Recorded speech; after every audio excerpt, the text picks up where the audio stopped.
Okay, cut into the power wire coming off the board.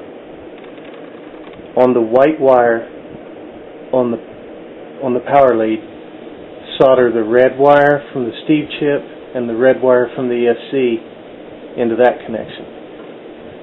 Then take the blue wire from the Steve chip and the black wire from the ESC and connect it to the black wire from the power lead. Then take the signal wire from the ESC and solder it to the white wire from the Steve chip. Then take the yellow wire from the Steve chip and solder it to the stock motor plug.